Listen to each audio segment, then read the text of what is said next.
Alright, so I just got back from watching Ghost Rider Spirit of Vengeance, and I was pretty excited for this movie.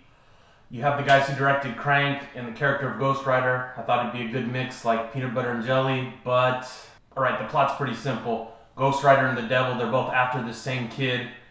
The devil wants to basically turn him into Antichrist. So what I didn't like about this movie, and there's a lot, that's why I'm going to start with it. First of all, Idris Elba and Ciarán Hinds are in this movie, and it's two of the worst performances I've ever seen. It's the worst performances I've ever seen out of those two guys. I mean, Idris Elba was in The Wire. It's awesome. People were worried about him playing in Thor. They really should have been worried about this movie. And Ciarán Hinds, you know, played Julius Caesar. Been in some great stuff lately. He was even in The Woman in Black, and he was good.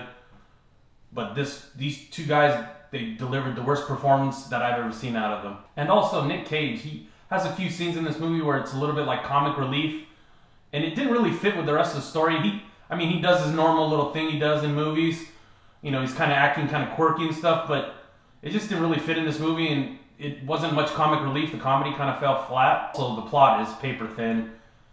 It's just jumpy, and it goes from here to there. It's kind of like, I don't know, it just didn't gel well. I mean, the plot is simple, but it just didn't go anywhere. It was just kind of boring. So what I liked about it, and I have to think about it a little bit, but the CGI in this movie, the way that Ghost Rider looks is pretty cool. The CGI is apparently what they spent their money on this movie because it looks good. But there's not really that much Ghost Rider in this movie. So the one effect I also did hate in this movie is there's a bad guy, and I can't remember his name because he's pretty forgetful. He's basically like a zombied out Christian Slater, but he decays people when he touches them, and every time he goes to do it, like this blackness surrounds the screen and it gets all like fuzzy and stuff, and that just looked horrible. Okay, one more thing I liked about it. They have a few sequences that are like stop motion comics when they're explaining stuff, and that visually is pretty cool. So Ghost Rider Spirit of Vengeance was a major disappointment.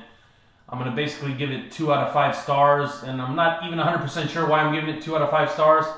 Probably just because Ghost Rider looked cool in the movie. Hopefully in the third Ghost Rider movie, if they ever make one, they'll finally get it right. Punisher and Ghost Rider have suffered the most of all the comic book movies.